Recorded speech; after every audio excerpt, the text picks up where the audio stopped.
Welcome to Give Us This Day. I was studying the Sermon on the Mount recently, and I've been reading the New Testament without chapters or verses. And reading it this way really gives context to Jesus' sermon.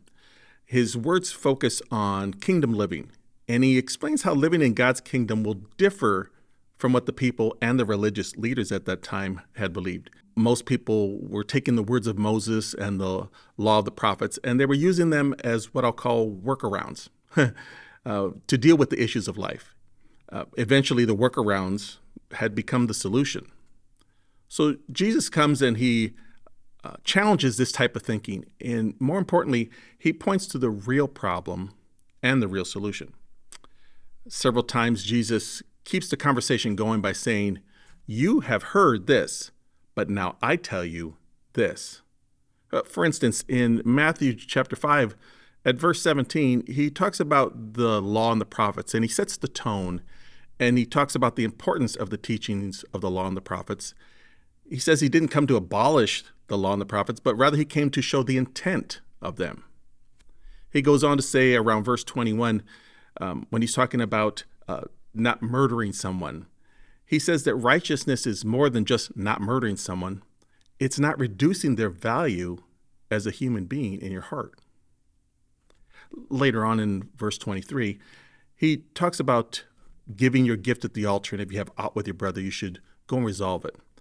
And basically, he's saying that righteousness is more than just giving your gift to God. It's doing so with the right heart attitude towards those that you're at odds with. Then around verse 27, he starts talking about a heavier topic, about adultery.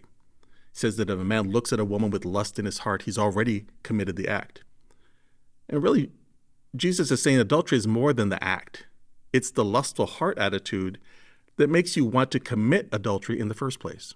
And there are many, many more comparisons that are made along the way, along with the workarounds that the people had implemented to accommodate their way of living. And in the end, the matter was really this. Dealing with the behavior is only the workaround. Dealing with the heart is the solution.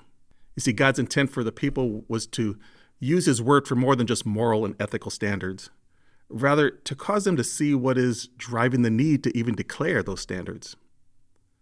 The law was, if you will, a placeholder to address their behavior, but it was never meant to fix their behavior, because the real issue was the heart of mankind. So my question for us today is this: what are your workarounds?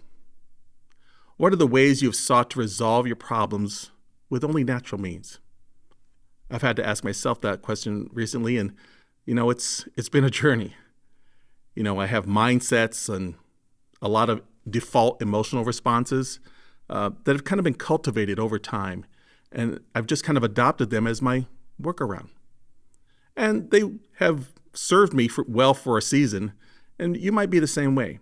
We have to realize eventually these workarounds, they become our solution because we stop seeking the real answer.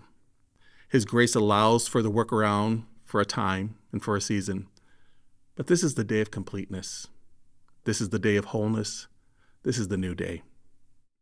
And in order to experience this wholeness, it'll take a heartfelt humility, a posture of worship that yields to the Lord in ways that have probably been needed for a long time. It says in the book of James in chapter 4 and verse 6, "But he gives greater grace.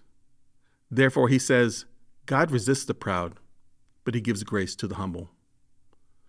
My hope today for us is this: that we would not settle for what used to work, but we would reach for this greater grace. Not just the grace that works for now to be able to get us by, but the greater grace that empowers us and enables us to overcome those things and to seek God for the wholeness and for the completeness that we can find in him. For an honest seeking after God, for an opening of our heart that places our trust in God and not in our workarounds. I know I'm ready for that, and I'm believing that you are too. Amen.